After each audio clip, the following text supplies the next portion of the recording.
Okay, so I'm going to talk a little bit about altars, but we're going to go right into, I'm really excited actually. We're going to go right into a read. I'm going to talk a little bit about altars, but we're going to go right into, I'm really excited actually. We're going to go right into a reading. I'm going to talk a little bit about altars, but we're going to go right into, I'm really excited actually. We're going to go right into a reading. Yeah, if you can share the live, that'd be awesome. If you can share the live, that'd be awesome. If you can share the live, that'd be awesome. If you see this coming up on your feed.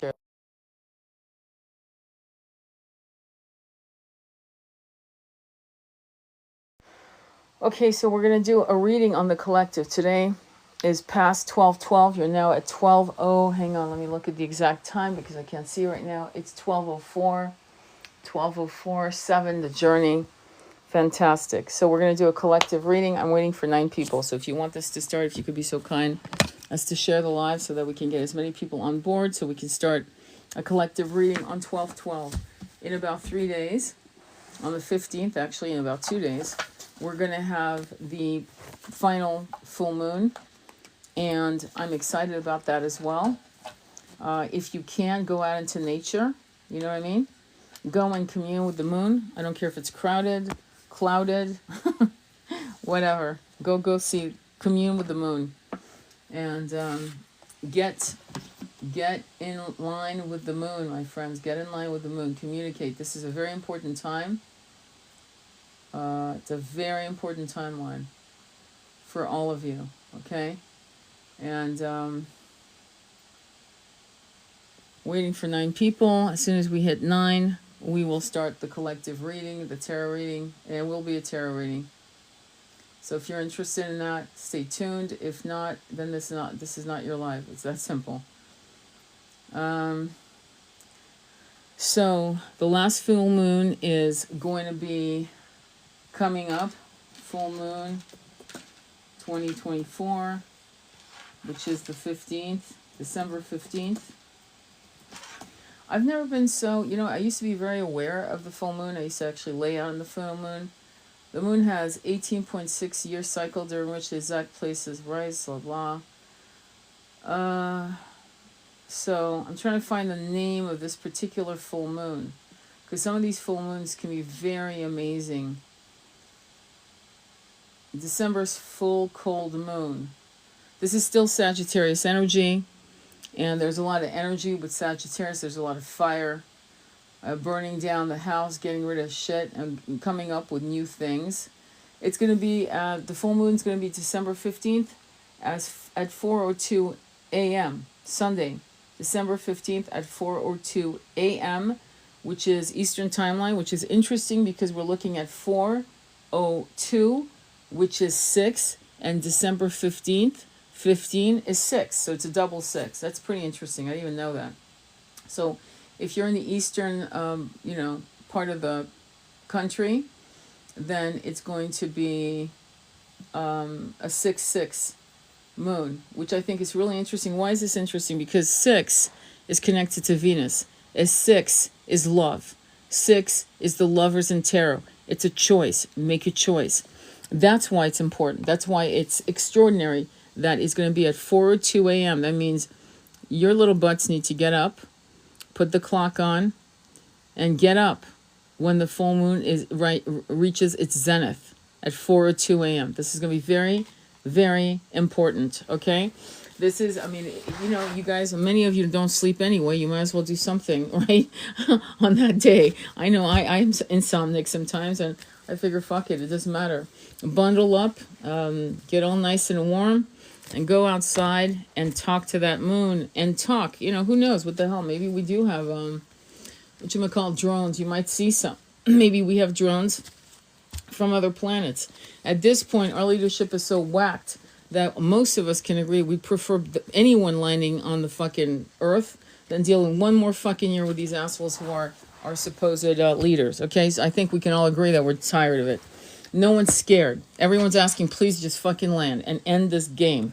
But even that would be more interesting. So we need 4 more people. If you can share the live, thank you for all the love. I really appreciate it. If you can get 4 more people on so we can start the reading. And it's going to be a collective reading. You know how I do it. So I'm excited about doing it. The cards are sage. We're ready to go.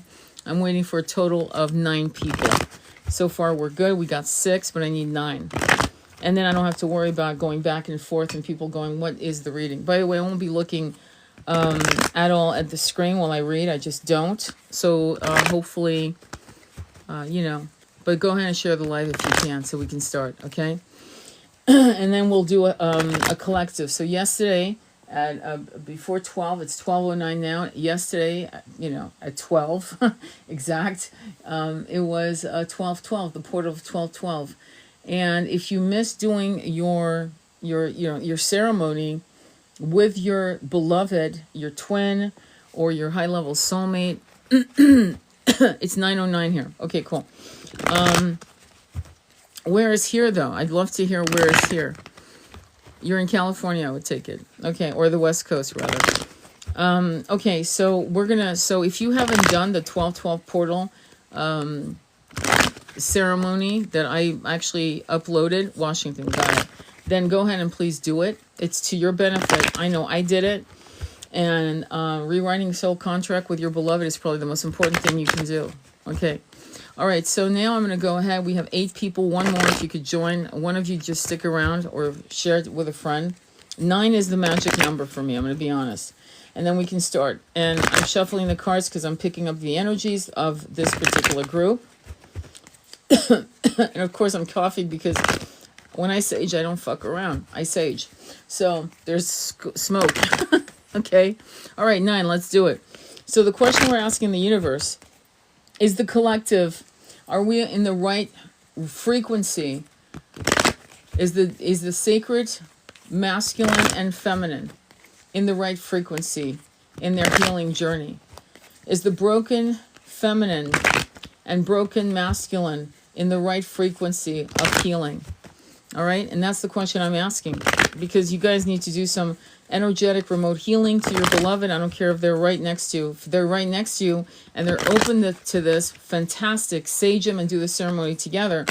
If they're not, then do it privately and you don't have to tell them, because you're not doing anything to harm them or to elicit any bullshit. You're not trying to control their minds. You're not trying to manipulate them. It's not a love spell. It's a cleaning of contracts. Okay? All right. So let's begin. The 2 of Cups. You can't make this up. It jumps immediately into 2 of Cups. Let's get some 9 people because we jumped. So 2 of Cups, Gemini energy, which is interesting actually, because there again, there's a duality, right? The Gemini twins, it's totally there. Let's keep going. Page of Pentacles is sideways. No communication is going on. There's a stagnation of communication, of down-to-earth communication. 4 of Pentacles is holding on to miserly concerns. It's holding on to static, really 3D BS. And that's not good. Recent past Strength card is the fight between the ego and the soul. The Strength card is represented by Leo energy, which interestingly enough slides right into the bottom of the reading, which is the foundation of the reading, which is the King of Wands, which is Leo Sagittarius, right? Which is, we're in Sagittarius. And Aries energy. So let's recap. Crowning the reading is Death, 13. Scorpio energy. It's a messed up energy, death. Because, and we're going to have to clarify that, because death is not pleasant. Death is something of a transformation that is sticky, dirty, unpleasant, but necessary for your own good. So death crowns the reading over the 2 of Cups. A transformation is going on with this high-level soulmates or twin flames into Page of Pentacles. There is no fucking communication going on.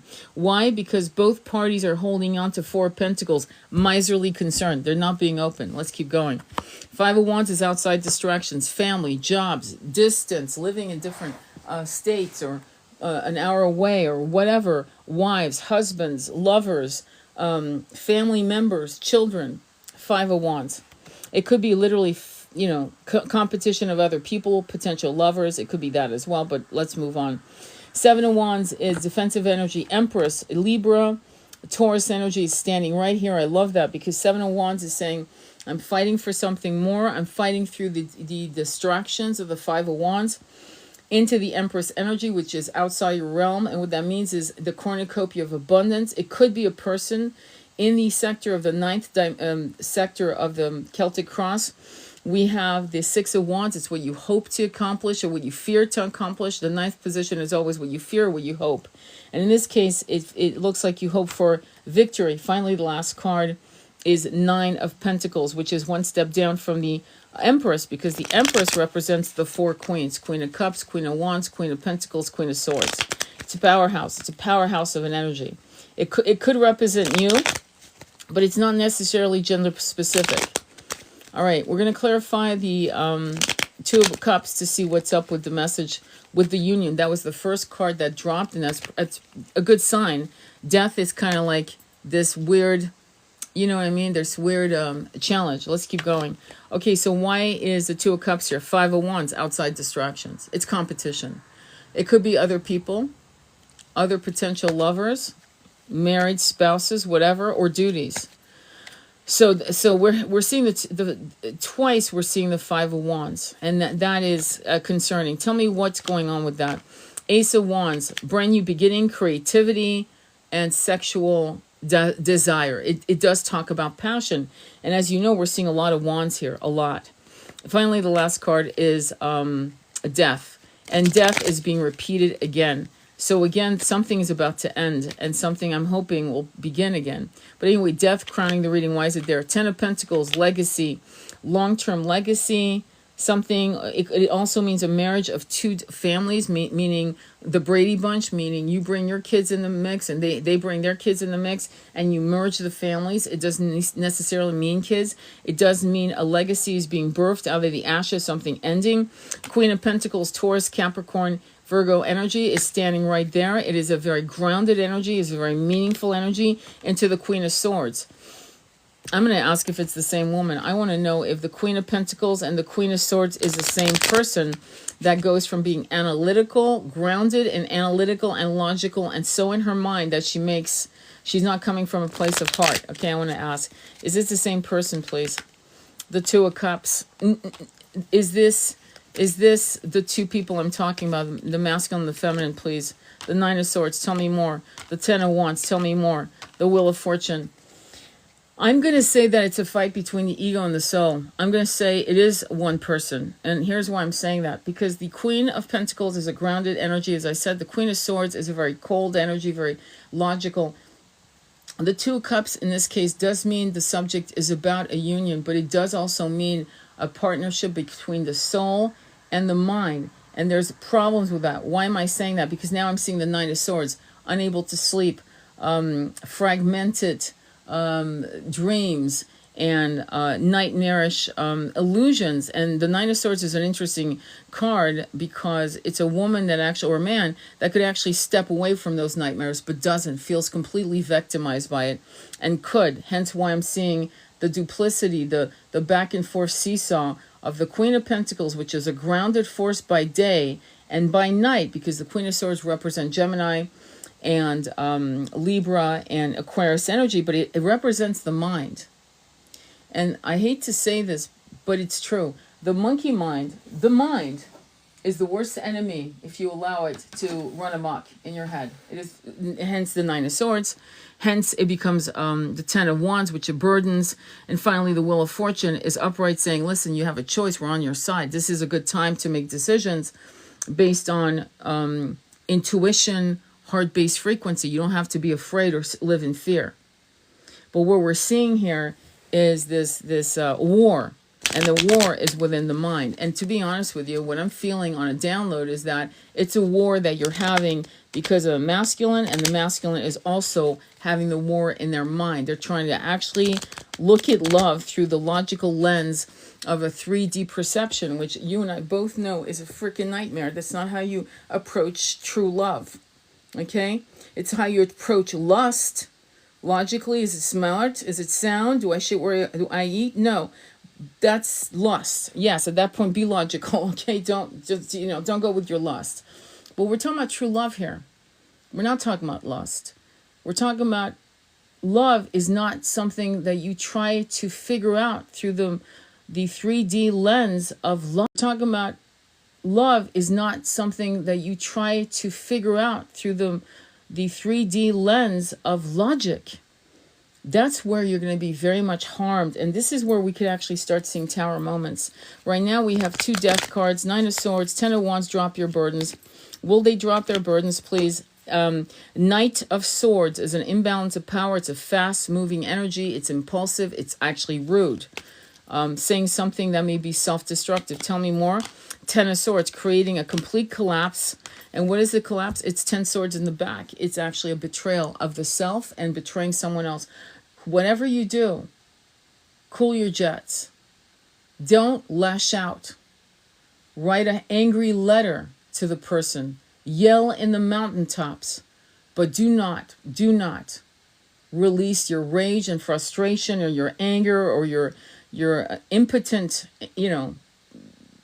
rage at your person, because what's going to happen is you're going to delay what you want. You're actually going to close the doors in ways that you can't remedy for a while. Time will have to remedy it. So 10 of swords represent betrayal of the self. And so if your twin, for example, is fucking up, then not only are they betraying you, they're betraying themselves, which will create 5 of pentacles, a feeling of homelessness, bereftness. Where's the door? How do I go back home? I don't even know my way back home anymore. Because when you leave the monkey mind to its own self-destructive behavior, it's like leaving somebody who's lost their minds in a hotel room with a sledgehammer, and they're just attacking the TV, they're breaking the couch, they're throwing chairs out the window. The monkey mind, left unchecked, is not a joke. It can be very destructive and very dangerous. Let's keep going. Page of Pentacles, why is it sideways? Well, there's the tower. Didn't I say I could smell the tower? It's kind of like smelling the rain before it comes. Tower is here. Here we go. Fuck. Why? Because the betrayal. This is something interesting that I tell my clients when I do readings for them. People can end relationships with soulmates and high-level soulmates. There'll be regrets. You'll remember them. It'll hurt you. Yeah, I should have ended it better than that, or whatever. Or lovers where you don't even remember the color of their eyes, and you don't even remember their name, much less, right? But when you fuck with a twin, it's a whole different game. It's a whole different game. Because at this point now, your twin is you and you are your twin. It's almost like self-harm. And so here comes the tower, because at this point now, you're holding on to your ego with a white-knuckle grip, you or your person. And the universe won't have it. And here comes the collapse. Tell me more about the tower. The Emperor, stoic energy, my way, the highway. Into the sun, clarity. Why? Why is the sun here to the Emperor? Well, because when you lose everything, you better become stoic, or else you're going to fall apart. You're going to have a nervous breakdown. What's interesting, too, it's connected to the Empress. Emperor, Empress. Do you see? We've got 2 of Cups twice. We've got 10 of Pentacles. And we've got a lot of swords, and we've got a lot of pentacles, and we've got a lot of fire, but we don't have enough cups. And I'll tell you why that's a problem. Because everything's being looked at logically through the 3D lens of the material world, and nothing is being felt through. Felt. The heart chakra is not navigating this love affair. The sun, 19, number 19, which again represents Leo, which we started the reading with Leo energy, as I said, is interesting because 1 + 9 is 10. 10 is the wheel of fortune. Again, the luck is on your side. And 1 is the sun in numerology. And what it implies here is that you've got the clarity and the healing is being offered. Tell me more about this. The Page of Wands, through communication, into 4 of Pentacles, into the sun again. It's saying, look at the shit you're holding on to. This is why it's saying that. It's actually communication with yourself and with your twin when you're ready to be honest with yourself, or your person's being honest with themselves. And they're saying, listen to this. Tower to the Emperor. Something is completely eradicated. Stoic energy, my way, the highway. Into the sun, clarity and healing. Into Page of Wands, communication with yourself. Be honest to the shit you're holding on to. 4 of Pentacles. You miserly. Why are you holding on to material ideas that will never bring you the kind of joy and abundance you truly want? And here comes the sun again. And the sun is saying, be clear as to who you are, what motivates you, and your own family trauma. Make it happen. But be honest, because here we go. Again, I'm going to clarify the Four of Pentacles again. You've got a lot of Four of Pentacles. It means your whole, you or your person, I'm going to be honest with you. What I'm seeing here, I think you're both holding on to bullshit. And I'll tell you why I'm saying that. And this is not to offend you, because you're not going to get to where you need to go. Neither is your person. One of you is going to have to lay down your arms, your sword and shield. Lay it down. And then move with heart. Move with the power of your heart chakra. At divine timing. Call on your guides for divine timing. Four of Pentacles. Why is it here again? It keeps coming up. You can't make this shit up. I fucking mic drop. Four of Pentacles to clarify the Four of Pentacles. You've got Three of Pentacles back to back. You guys are holding on to your egos. You're holding on to what is right, what is logical, what is fair, what is this, what is that, instead of realizing that this is not a conversation that you can have with normal muggles who have never been in a twin flame journey. The rules of engagement for normal people are not how you handle a twin flame, because this shit opens every single trauma you thought you had healed in your 10 years of therapy or whatever you did. And the twin walks in and literally fucking takes a sledgehammer to the door of your perception of coziness, of I did all the work. I'm healed now. And the Four of Pentacles is refusing to let go. This is a very egoic hold. You have it, they have it. And the more you hold on, they hold on. And the more they hold on, you hold on. And you're not going to win. You're actually not going to win if you keep doing that. One of you is going to have to become the adult. It's just, and adult means you got to realize that what you're dealing with is your feral wounding and their feral wounding, and one of you actually has the strength. You outrank them in strength in some aspect. Why am I saying that? Because I'm seeing the Queen of Swords to the Knight of Swords. It's an imbalance of power. One of you is actually, no offense, smarter than the other. Smarter, when I say smart, I mean emotional. Your emotional IQ is way, way higher than theirs. That means one of you is going to have to tuck your tail between your legs, not to grovel, but to approach them not from the wounded place of a lover, but from a mentorship. See, this is why twin flames are different than normal people. Because you see, when normal people, meaning normal, your basic soulmate connection, they come to each other as wounded lovers. We can't do that. We have to come in and we have to use various hats. The hat of a lover, of an eternal consort, of a mentor, of a student, of a teacher, of a healer. We're not like other people. And we cannot, you know what I mean? We cannot continue using these approaches we've been taught in Psych 101 for twins. Okay, I've interviewed one psychologist actually, and I've had 4 psychologists, 2 of them being clinical psychologists. These are not stupid women. And they've all said, I've studied obsession. I've studied narcissism. This is not the same shit. No kidding. Of course it's not. That's why they're called unions and not relationships. They're completely different. Okay, so 5 of Wands is defensive energy. It's not defensive energy in the way you think. It's defensive energy because it's connected to the 7 of Wands, but it's like all kinds of shit happening, all kinds of like distractions, competitions. Could be other women, other men. Could be other relatives trying to whisper in your ears or their ears that, you know, this is never going to work. This is not the right person for you. Whatever. 5 of Wands, why is it here, please? 8 of Pentacles, learning new rules of engagement. 8 of Swords, prison of your own mind.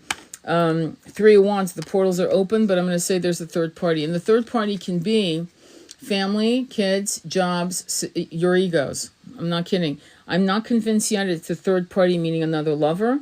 Not yet. Yeah, I don't care if you're married, because sometimes that's not the third party. Sometimes the third party is a child, not actually the husband and wife. So let's go back. 5 of Wands is outside distractions, competition. 8 of Pentacles is asking you to learn, to apprentice, maybe to apprentice to your soul, to apprentice to new roles of engagement. Here comes the 8 of Swords, which is prison of your own mind, feeling trapped, blindfolded, not knowing what to do. And meanwhile, I'm going to go with 3 of Wands is saying, the portals are open. What are you guys doing? Let's go. You have a divine appointment. with your own transformation to transform this problem that you're having with your twin. Seven of Wands, what's going on? Three of Pentacles, divine appointment with your own transformation to transform this problem that you're having with your twin. Seven of Wands, what's going on? Three of Pentacles. Three of Pentacles means typically mastery. You've gone from the Eight of Pentacles to the Three of Pentacles. It means mastery, but I'm not buying it. I don't think there's anyone that's mastered anything here. I'm going to be very blunt. I think it is third party, but it's not important third party, or else I would be seeing Three of Swords. And if I do see it, I'll let you know. Obviously, Three of Swords, Three of Wands. I'd be seeing Three of Cups, things of that nature. I'd be seeing other things that give me more of a sense of passions or love or things of that nature, but I'm not seeing that right now. So Three of Pentacles is third party energy. Six of Swords is I just want peace. Nine of Wands is I'm exhausted. I'm so fucking tired and fighting for to advocate for myself, fighting for a new life, fighting my own monkey mind that is trying not to go into a massive depression, just fighting to just keep my head above water. Okay, so the Empress, why is she here, please? Okay, this is not good. Queen of Cups upside down is a sense of despair. Let's keep going. The Strength card is number 8. We're getting a lot of 8s, by the way, on the side note. And the Strength card is the fight between the Maiden and the Lion. It usually represents some kind of beast. Lion meaning this is my interpretation, just so you know, on the side note. To me, the lion is the soul. To me, the Maiden is the soul and the Lion is the monkey mind. And this is why when I say Strength card is the fight between the ego and the soul, that's what I'm talking about. That's what I mean. Tell me more about the Empress and what's going on. Four Swords. Yeah. So the Queen of Cups is upside down to the Empress. This is kind of bad.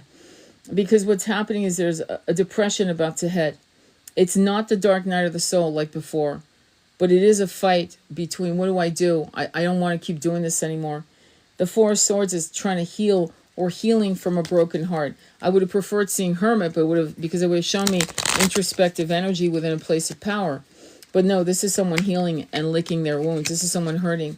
Let me ask a question. Hang on. Is the Four of Swords, is this all about the feminine energy? Ace of Swords, tell me more. Eight of Cups, wanting to walk away, tell me more. Nine of Cups, yes, it is the feminine.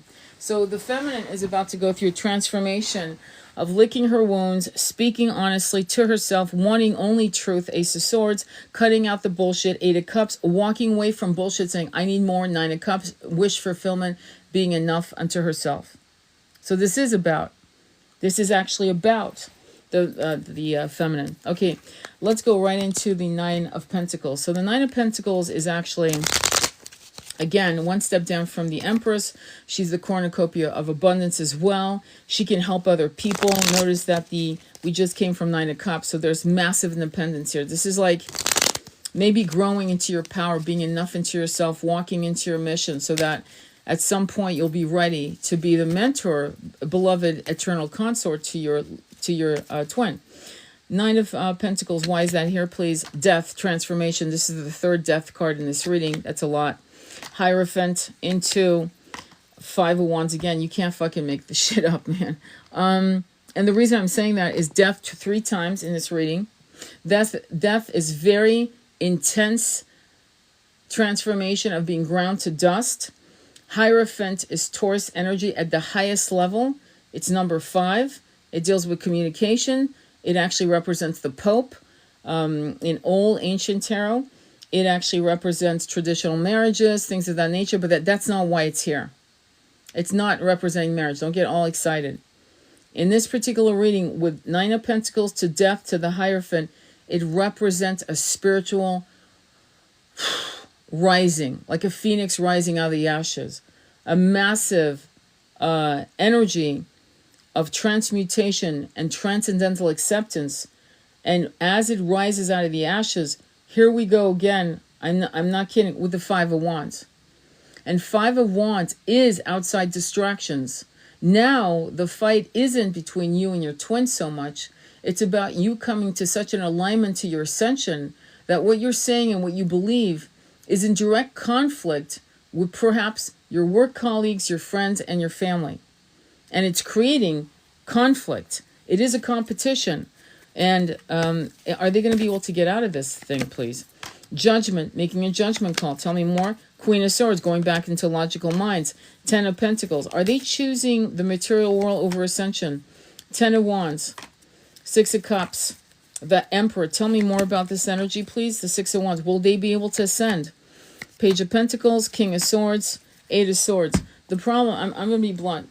Whoever you guys are right now, whoever this feels like for, you need to keep walking the ascension path. Because if you don't, the Ten of Wands is burden. Six of Cups is past life connection, something returning. We all, judgment's the same, by the way. But what it really means is something, you guys are looping back into bullshit, into the Emperor, stoic energy, into the illusion of conquering something in the material world, which could be a win-win.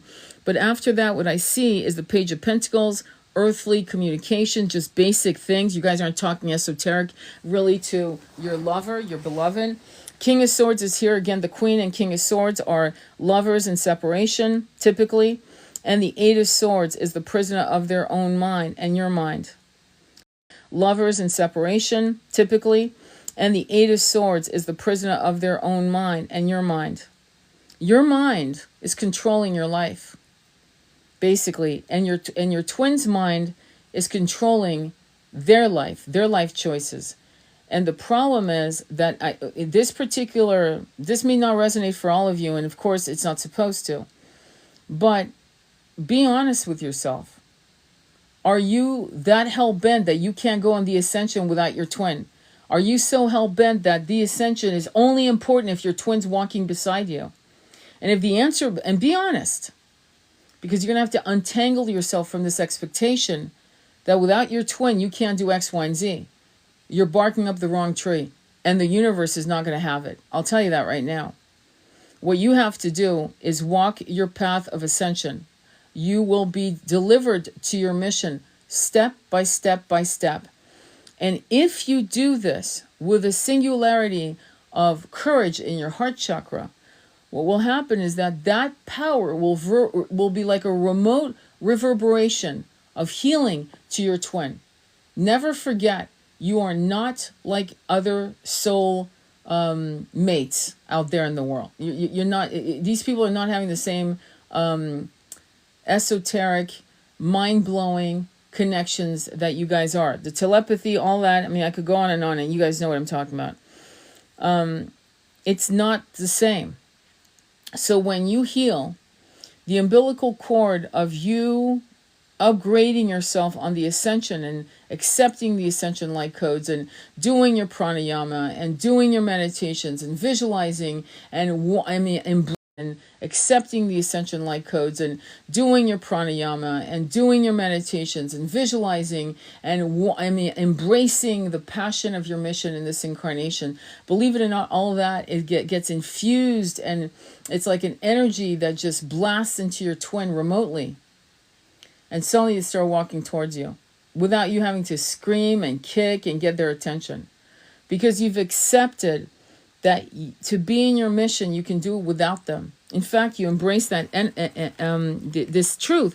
And even though many of us talk to you about this, many of you still don't believe it. That's the problem. See, I'm not saying anything that's mind-blowing. This is not fucking groundbreaking shit I'm telling you. But you've got to, be honest.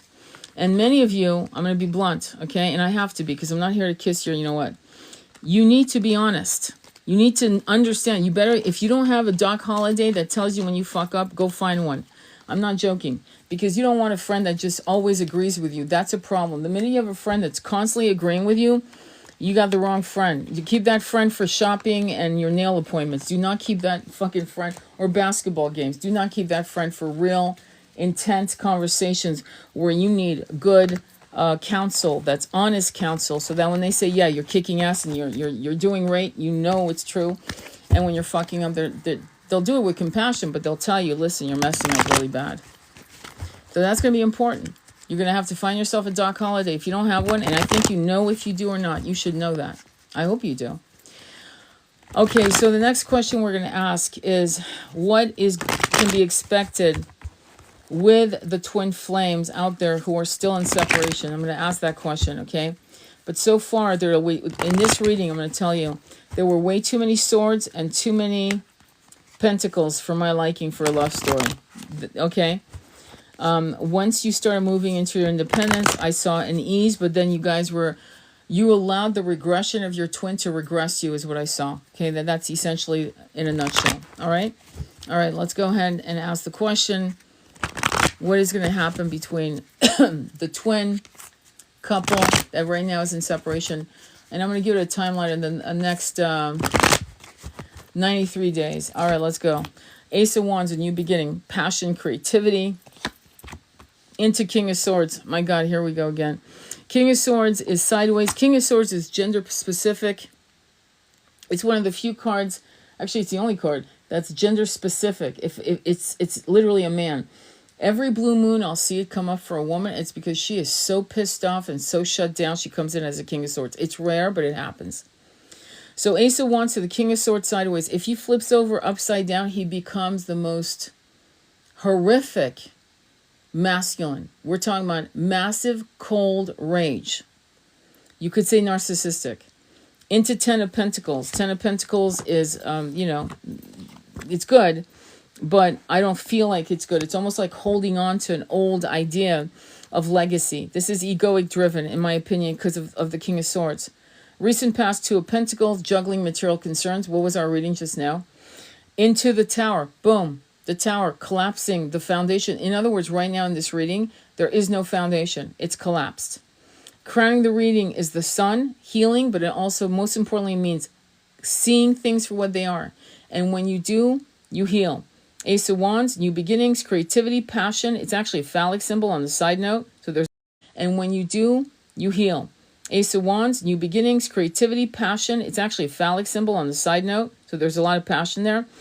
King of Swords sideways, into the Ten of Pentacles, justice, righting the wrongs, 11-11, the muzzle line. And 11-11, the muzzle line has a shadow. The shadow is, righting the wrongs. We're going to make things right. Everything is going to go well. The shadow is the muzzle line, meaning there's something being muzzled, kept back. But also the light behind all this number is 2, the High Priestess. Being divinely guided, oracle dreaming, downloads, aha moments.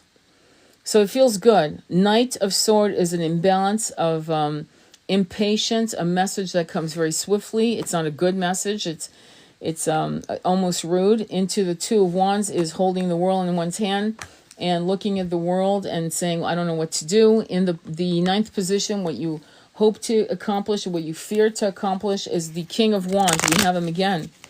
And the King of Wands, again, is Leo, Sag, and Aries energy. And it is a fiery energy. It's a can-do energy, but it's not coming up. You know what came up instead? The Knight of Wands. And the Knight of Wands is known as a player energy, a player, a playboy. But it also means a wishy-washy energy. And what's interesting is right now as we speak, we are in Sagittarius season, as you all know. All right, so let me clarify the Ace of Wands. Why is the Ace of Wands here? The Three of Wands, the portals have opened. Let's keep going. The Four of Wands, 11-11, marriage commitment, the twin flame union. It looks really good. Okay, happy. Page of Swords has 2 meanings. They actually intersect. It means spying energy. Like, like spying. Like, what are they doing? Who is he dating? What is she doing? Checking out their Facebook. Talking to their mutual friends, things of that nature. But it also means, and I think this is where you need to lean into, is not seeing what they're doing right now, but learning new things. Page of Swords is about scholarly studies. And scholarly studies of esoteric ideas of spirituality is what I think you should do. There's just so much spying you can do. I mean, to be honest with you, and this is something men better understand, it doesn't matter, and I've done this for over 20,000 clients, okay? More than that, but that's the number I've actually counted for like 5 years. Let me just explain something to you, men. There isn't a woman alive, I don't care if she's Mary Poppins or fucking Mother Mary, okay? I'm not joking. If a man is out there doing the wrong thing, the woman, this is any woman, will become the CIA and the FBI. If she asks you a question, you better tell her the truth, because if she's asking you a question, she already knows the answer. She just wants to know if you'll be honest. It's a test. She already knows the answer. Be careful.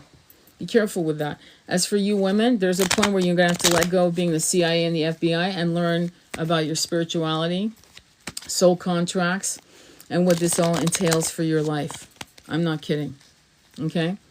The Sun. Tell me more about the Sun. Six of Cups is this beautiful return of love. It's past life connections. It does connect with children, and because it's sitting next to the Sun, which usually represents a little baby on a horse, on a white horse, with sunflowers all over it.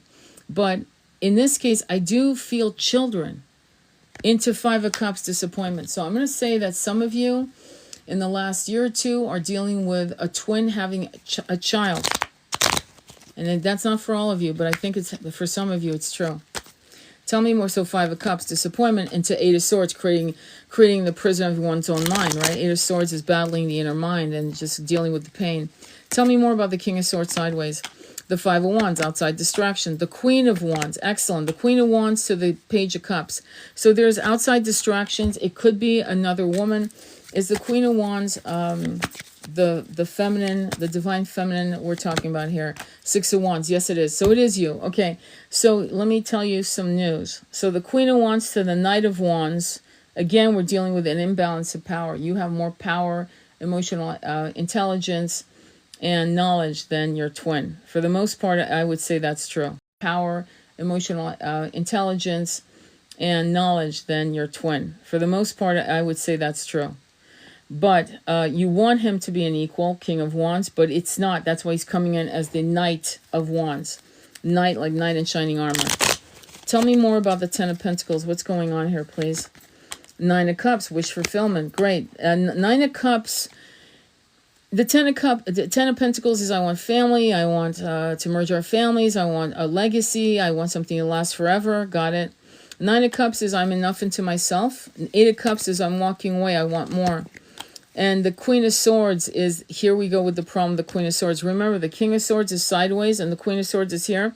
Again, it's twin flame and separation in this particular reading. It means a lot of things, but in this case, it means two people in separation. And she wants something else. There's a little regression for progression, if that makes sense. Justice, why is that here? What's going on? Chariot, Cancer energy, fast-moving energy, the Wheel of Fortune, and the Eight of Wands. That's interesting because what it means is justice is coming very, very fast. It's predestined, Wheel of Fortune, a balance of the yin and yang into the Eight of Wands. Again, it's fast-moving energy. It literally means, it could actually mean traveling, but definitely fast messages. Definitely things are about to change. Knight of Swords is also a messenger, remember? And it's a rude messenger, but let's see if we can soften that blow. Let's see. High Priestess, fantastic.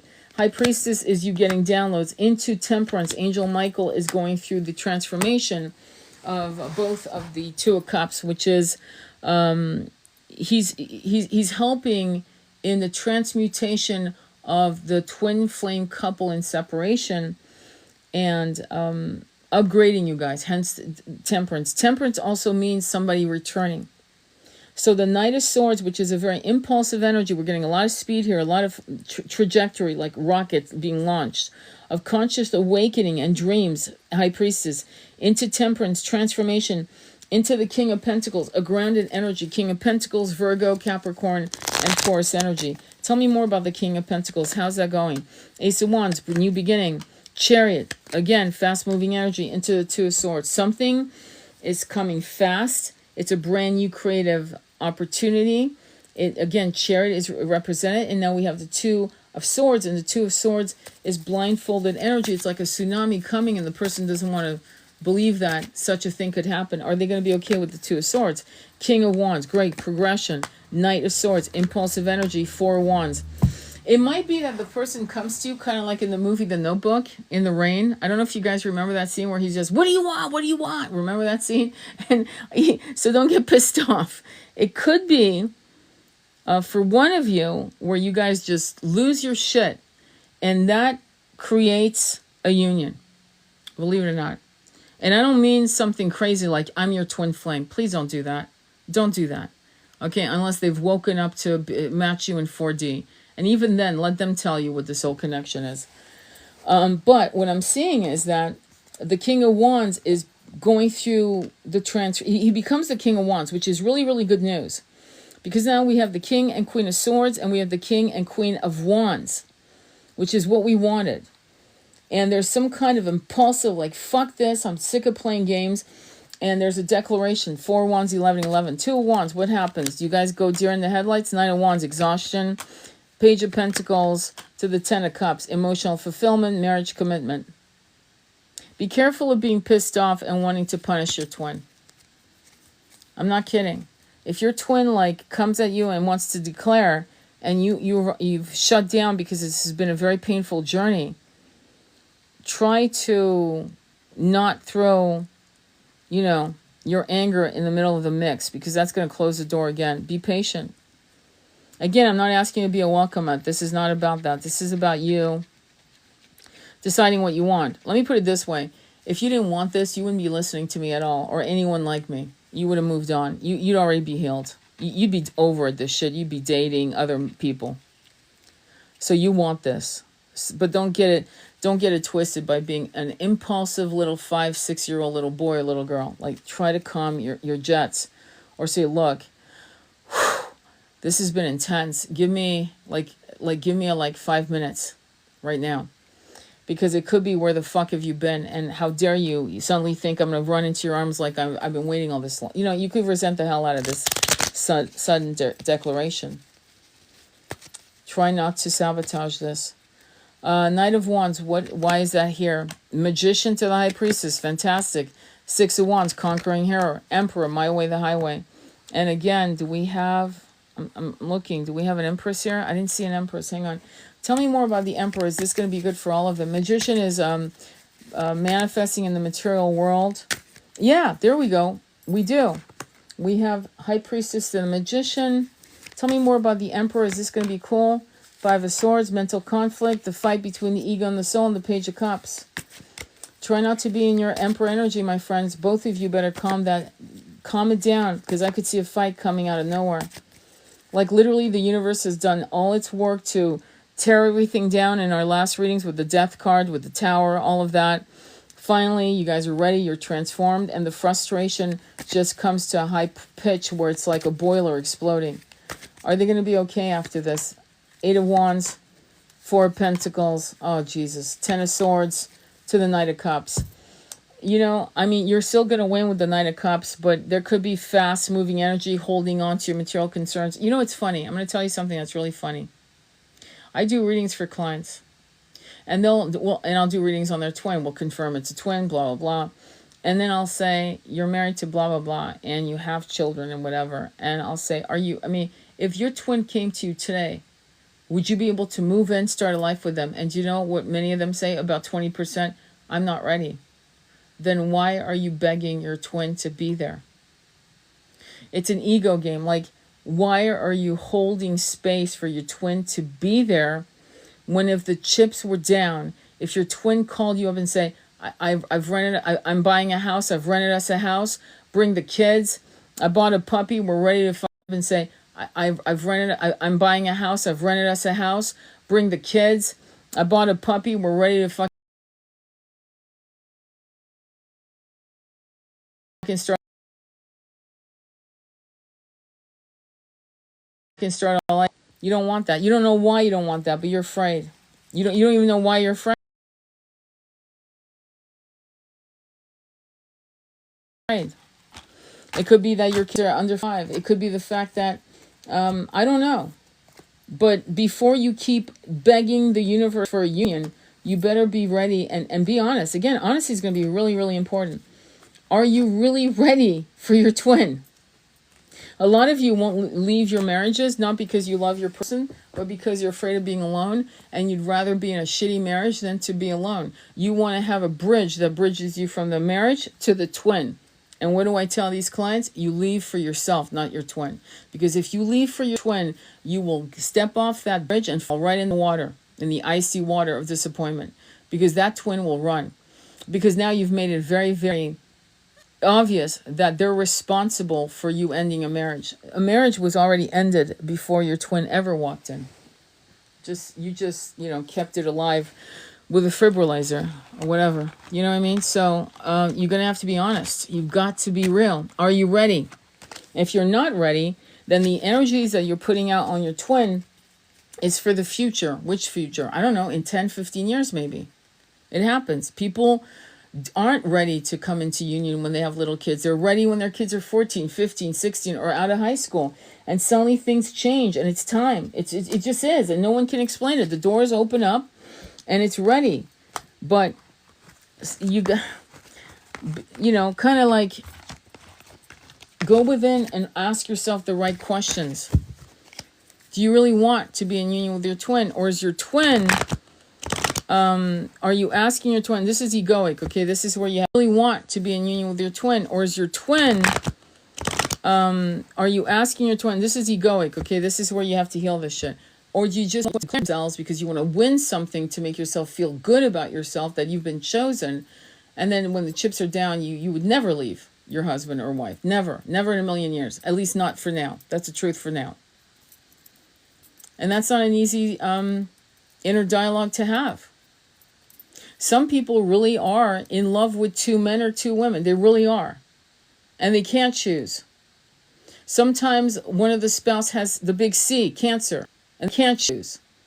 And so some of you will think that a person in running, right, instead of realizing this person's not running, they've got soul contracts that they have to finish up. And you're not part of those soul contracts. You're just, no offense, you are a twin, you're a priority, but you're not a priority to finish off those soul contracts.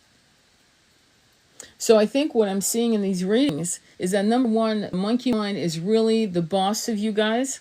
Number one, which is a problem, and you have to train your monkey mind. And me and Andromeda Flame talk all the time about what to do and how to train your soul to be the master of your monkey mind.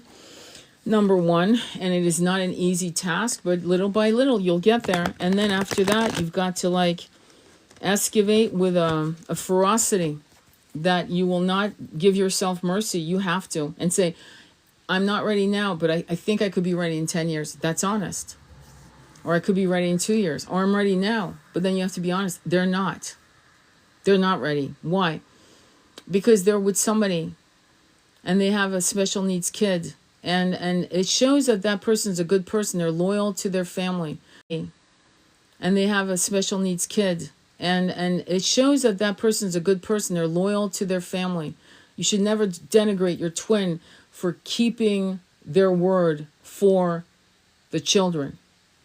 Sometimes, in my humble opinion, these soul contracts were put in place before all of you were born, and you agreed to it. And you may not like to hear that from me. You agreed to it, and now in the spirals of amnesia, you've forgotten that you had agreed to that. But if you sit quietly, you'll realize that that is the truth. And if you rail against it, then ask yourself, then what is the problem? Why is your twin being so self-destructive? And then you have to heal yourself to higher levels so that the healing you do for yourself heals your twin remotely. There's all kinds of angles. It's very complicated. That's what I mean. It's not a one-shot deal. Oh, Age of Aquarius, all twins are getting together. Yeah, keep listening to those content creators. You'll be depressed by the time your timeline comes and goes, and you're like, what the fuck? It didn't happen for me. Maybe I'm not a twin. No, it's not your timeline. It just isn't your timeline. Is it for other people? Yes. For other people, they'll get together, and you should be happy for them.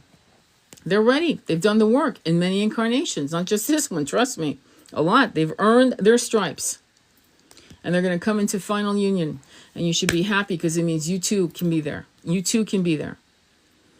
But if you listen to content creators letting you know that all of you in 2025 will be in union, you're going to be depressed.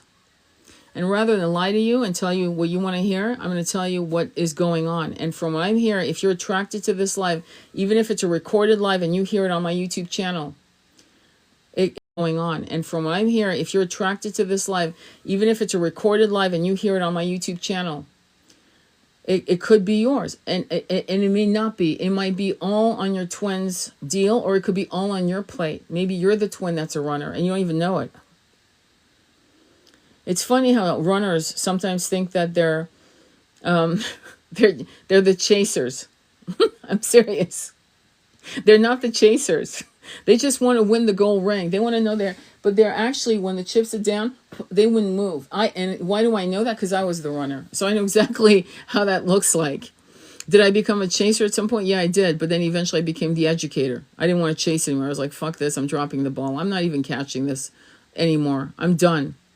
You're either going to be honest with me or we're done. I'm not discussing bullshit, the weather, the fucking stock market. I'm not discussing any of this until we get to the meat of why we're not in union, right? And so there's that too. And the unwillingness to be on the edge of losing your twin for a year, many of you aren't ready for that. You're not. So you'll eat crow and listen to their bullshit talk for a while. And for some of you, that's probably the right approach. But for some of you, I think you've listened to too much, mundane talk, and you need to like become the educator, meaning, like connect with what you're learning on your own ascension. Say, I'm really learning about meditation. I've been like, doing some yoga and trying to control my body and my nervous system. And I'm using breath work. And what are you doing? What have you been doing? I know you were dealing with a lot of stress. What are you doing to control that stress? Those are the conversations I always tell my clients to have. Those are the kinds of conversations you want to have, or else what you're having is meaningless conversations. Today, I did a reading for a client, and I said to her, when was the last time you heard his voice? She said, in January of this year. I almost dropped my cup of tea. That shocked me. And I say, so you guys are texting? She goes, constantly. I have a lot of clients who I've actually I've pried the texting out of their hands. Texting is a no. It's a fucking no. And I'll tell you why. I'm going to tell you why in a minute.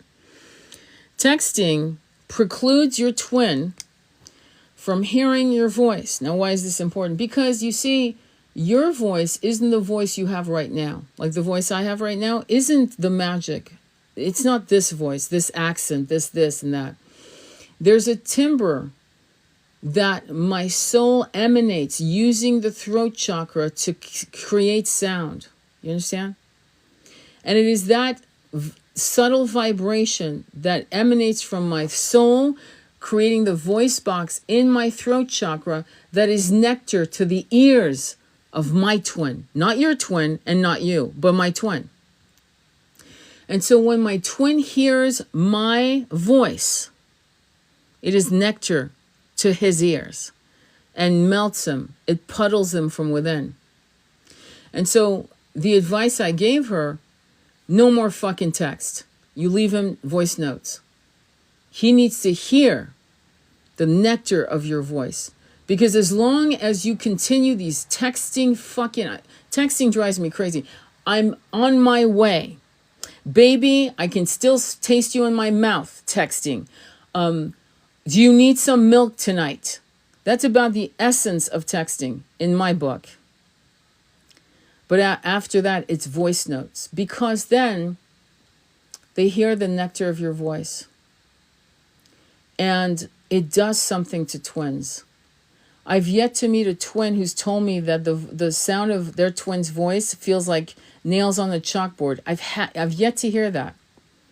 And most likely, if that's the case, I'll tell you, I doubt it's your twin. I'm not kidding. I doubt it. Okay? Does that make sense?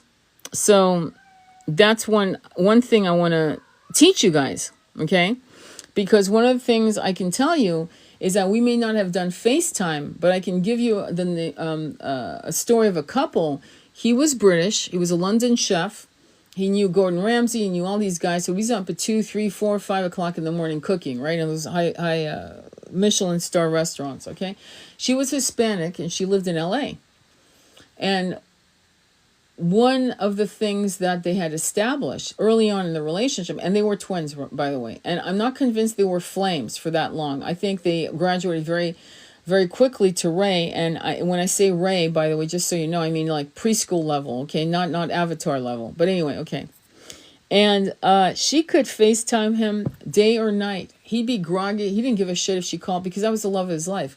If she called him at 3 o'clock in the morning, he'd FaceTime, no problem. No one in bed but him and his groggy, bleary-eyed. That was it.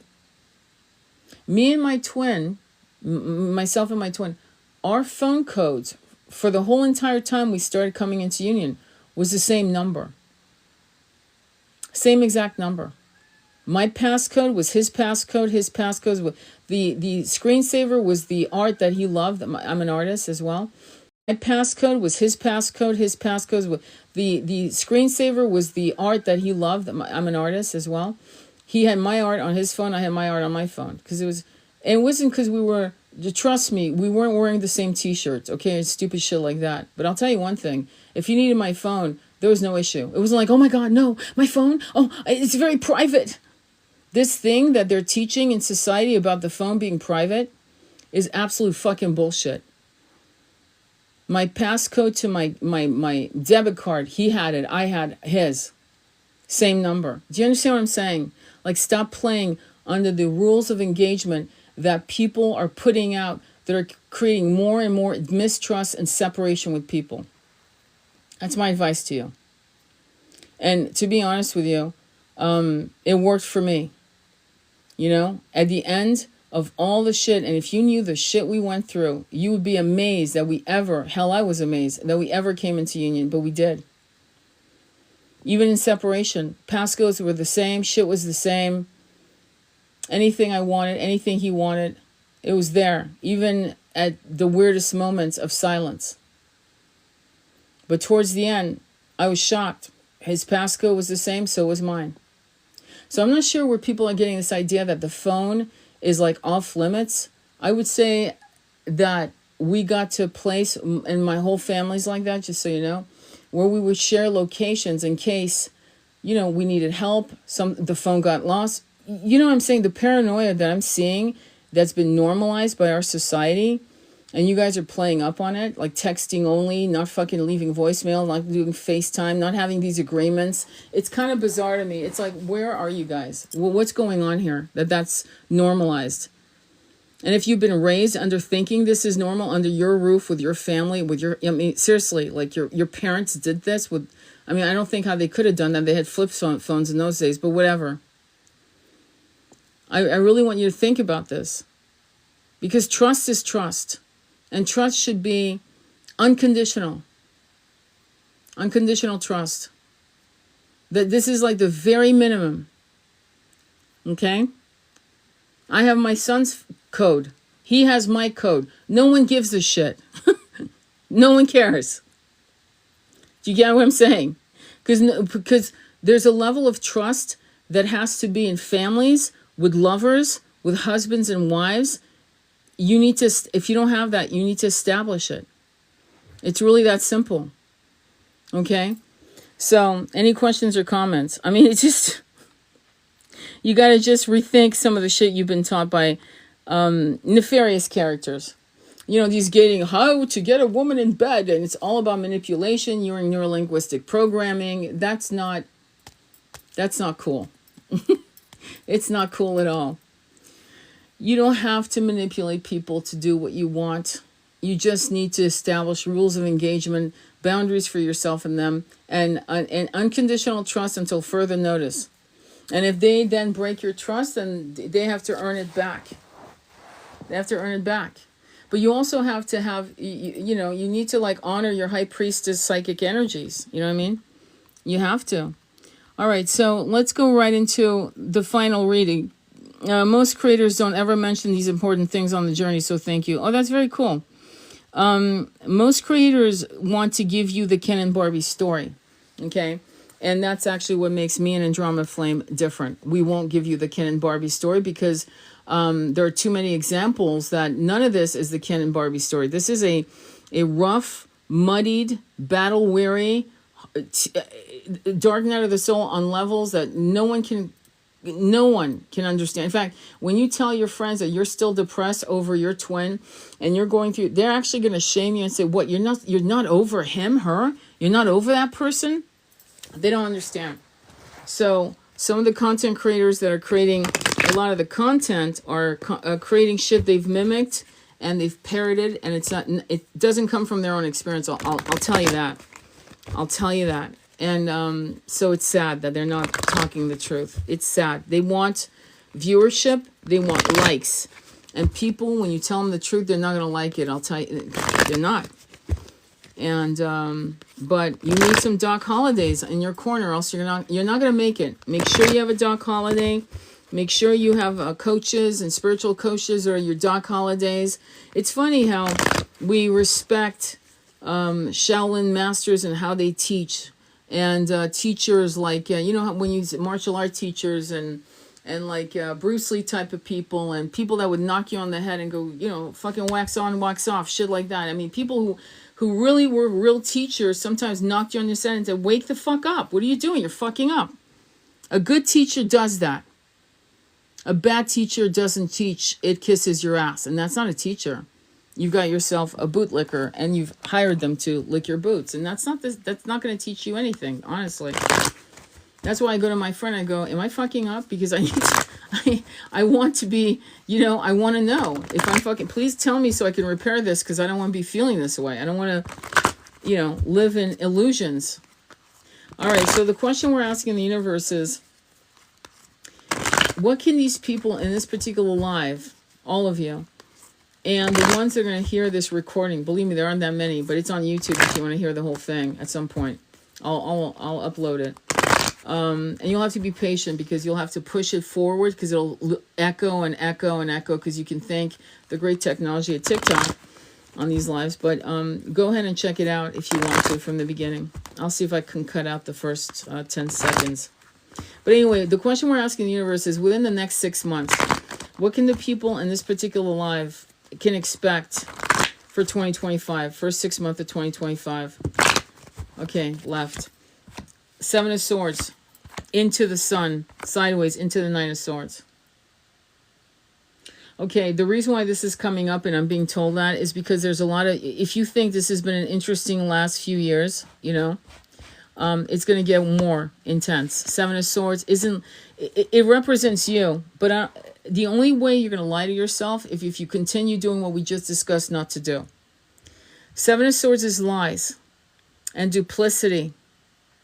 And what I feel is going to happen is you're going to be faced with people lying. Into the sun sideways. And when the sun is sideways, it means not everything is lit up. In other words, you're not getting the whole truth, which creates anxiety. 9 of Swords. But don't despair. There's more, okay? So the first 6 months, you're going to have to navigate because let's be honest, some of you are just now going to start your true spiritual healing journey with new ceremonies, new rules of engagement. You're going to get diligent about your meditations, about working on your chakras. Many of you are about to launch that for real, finally. Okay? All right, so don't despair. 9 of Swords is despair. And 4 of Pentacles is you holding on to bullshit. Remember we talked about the first reading was 4 of Pentacles. This is a running theme. It's a miserly energy. It's Uncle Scrooge in Ebenezer Scrooge. Stop holding on to this illusion of what is logical and what is real. You want to see, I don't know, it's almost like you want to see your chakras turning clockwise for you to believe that your chakras are in your body. It's almost like you want to see the benefits of pranayama. It's almost like you want to see the energies of, or see your guide sitting across from you, cross-legged looking at you instead of feeling it and seeing a shadowy image of that. You want to see it in 3D. Well, here's the thing. This is scientifically proved. I've said them many times in my life, so excuse me for those of you who follow me. You know where I'm going with this. The sound frequency and frequency of light precludes us from seeing half the shit that truly is around us. So technically, we're legally blind. And the reason why many of us see what we see, you know, ghosts, this, that, and the other, is because we hit 5D. And when we hit 5D, we see shit. And usually we get to that place from almost self-hypnosis through chanting through a huge body of water, pranayama, breathing exercise, meditating every day. And eventually we part the veils and we got to see things that you can't see. Okay? So this 4 of Pentacles needs to end. Your logical mind is your enemy. I'm telling you. All right, so let's recap. So 4 of Pentacles, you're holding on to bullshit. Into 7 of Swords. Again, lying to the self is not going to be pleasant. You're being asked to let go of what you think is real. Again, the nature of reality. Holographic Universe Science. Again, get the book Mind Power into the 21st Century by John Kehoe. Read the book. I read it on my lives. Look it up. I read part 1 and part 2. I think it was the first 5 chapters, and I read the entire book actually. So you're welcome to go and listen, and to my breakdowns on what it means, okay, on the nature of reality, because you need a primer at this point. So 7 of Swords is you lying to yourself and probably being lied to. There's no clarity with the sun sideways. 9 of Swords is giving you anxiety. Into 10 of Cups. 10 of Cups is great. 10 of Cups is you're finally coming into a fulfilling life where family, abundance, love, it could even be marriage, honestly. Why? Because you're coming into your high priest, high priestess energy. Your psychic energy is finally coming into play. King of Cups, beautiful. Cancer energy, Pisces, Scorpio energy. Into, guess what? I'm proud to say that I see death in the 9th sector. It's what you're afraid will happen. It's not going to happen. Instead, what's going to happen is temperance. Angel Michael is coming in. Something is returning in a good way. Your psychic energy is coming back on track. And you're going through a transformation in a very soft, beautiful way. Beautiful. But apparently, it's going to be a shit show until you get there, because you can't lie to yourself. 7 of Swords, why is that here, please? The Tower. Yeah, you're holding on to shit. So there's a tower. They're like, listen, when the Tower comes, it's not to punish you. It's not because the universe hates you. It's because it's saying, look, this person's not going to let go. I say the same thing because that's essentially the meaning. It's very unpleasant, trust me. So 7 of Swords, lying to the self, being lied to and believing the shit. To the Tower, collapse. To the 8 of Swords, creating prison of your own mind. Prison of your own mind. Into the 4 of Wands, 11. Okay, so what's going to be happening is you're going to come into your balance, the 4 pillars. The 4 pillars, right? Which means coming into your balance. It means a lot of things. It means 11. It means twin flame numbers. It means angelic codes. It's actually, to be honest, the average person starts seeing 11, and it's almost like the first number most people know, that they start seeing on all kinds of ways. I'm not going to go into all the ways that it comes up. So there's ascension light codes are being dropped, okay? They have to literally tear you down to ground you to dust to then upgrade you. That's my download on that. And 4 of Wands is right beneath the 4 of Pentacles. You guys holding on to material concerns. Why is the 4 of Pentacles here? Well, because you're lying to yourself. 7 of Swords into 4 of Pentacles. This is a loop. You are holding on to the material concept of 3D reality and what it means to be a human being in 3D. You're holding on to 3D. And as long as you hold on to 3D, you're like the guy in the Matrix going, I don't care if it's a steak, if it's fake, I don't give a shit, don't tell me anything. Give me the whatever pill, make me forget this is all fake. You can't loop like that. You're not going to make it. You can't. You know what I'm saying? You cannot, and you should not. The Sun sideways, why is it here, please? The Lovers, make a choice. The 9 of Cups, wish fulfillment. Queen of Pentacles, grounded energy. Taurus, Capricorn, and Virgo. And it's a very grounded energy, saying make a choice. You want the light. The light will give you everything you want. 9 of Cups, wish fulfillment in your independence from a place of reality. Terra firma. Queen of Pentacles is a motherly energy. It's almost like Pachamama is talking to you, going, if you let go of your idea of what is real, everything you've ever wanted will be there, and you will now finally be sure-footed in the truth of what reality is and how you can co-create and manifest what you wish from a place of grounded energy, not psychotic energy. Does that make sense? You're speaking to me and it's scary. I hear you. 9 of Swords. Why is the 9 of Swords? Anxiety. King of Pentacles. You can't make this shit up. The King and Queen of Pentacles is my favorite combo because they're reliable. If they're just a reliable energy. It's beautiful. Okay, so we're seeing union here once you get out of this. High Priestess to the High Priestess. You guys are starting to reflect each other. You're actually mirroring each other in a good way. I hear, you know what I mean by that? Because both of you are accepting the psychic downloads, the numbers, the telepathy, the feelings, the knowing, the even tasting. I had a client once who said, I don't drink scotch, and he drinks scotch. I'm tasting scotch in my mouth. Or I'm smelling cigars in the room. Or I'm smelling his cologne, and he hasn't been here in months. Or she hasn't been here in months, and I'm smelling her perfume. Like, what is this? You see what I'm saying? All right. The I love this. Nine of Wands is exhaustion. We know, because you guys are fighting your monkey mind. Your monkey mind is just taking a sledgehammer to your soul. You should not allow that. Ten of Cups. Why is that here, please? Six of Cups. Again, it's a beautiful past life connections. It does mean children. In this case, I do feel it's more like a returning of each other, coming back to each other. Tell me more. Judgment. Yes, it confirms. Judgment is something dead coming back to life. So something is returning. Tell me more. Empress energy is the cornucopia of beautiful abundance. And it represents Libra and Taurus energy. It's the number 3, and it's the balance between the mind, the body, and the ego. I'm just going to say that. Why is the High Priestess here? There's another High Priestess I have to clarify. The Ace of Cups. Love it. Hangman. Love it. Hangman to the Ace of Cups, to the High Priestess, to the Knight of Wands. Okay, the problem is everything's good until we hit the Knight of Wands. Let me explain.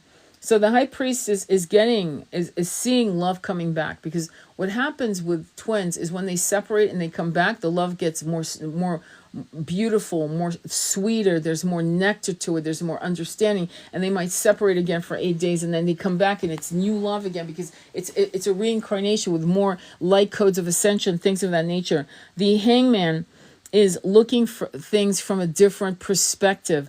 But here comes the ego again, fighting the High Priestess with the Knight of Wands, and it's a wishy-washy energy. That's the problem, and that's a massive problem, let me just say. Okay, King of Cups. Why is the King of Cups here?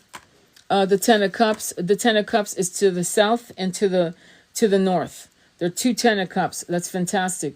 The bad news is the Three of Swords appeared into the Page of Cups. So why is the Three of Swords here? Because that's a broken heart, a betrayal. Knight of Wands. Okay, Knight of Wands is a player energy. It's someone playing 2 against the middle. It's someone not being honest about the love. It's someone declaring their love to you and declaring their love to someone else. The love they have for you is real, but the love that they have for someone else is a promise that they can't keep. And it's not to you. And I'm not saying that to make you happy. I just know that because you guys are twins. If you guys are twins, this is your story. Why are they doing this? What is this all about, this Knight of Wands bullshit and the Three of Swords? Three of Swords is third party. Why is this happening, please? The Sun, clarity, seeing things for what they are. Two of Swords, the choice not to see. It's weird. There's a conflict of interest. I don't want to see. When I see this, it hurts me and I feel homeless. Will this person change their ways? Will they transform? The Lovers, they have to make a choice. The Ace of Wands, passion, Chariot, fast-moving energy. Tell me more. The Seven of Swords. You're dealing with someone who is not being honest with themselves. We started the reading with the Seven of Swords, and we've got a lot of Seven of Swords. This is not just you lying to yourself, but this is you being lied to and believing it, and at some point not being able to believe it anymore.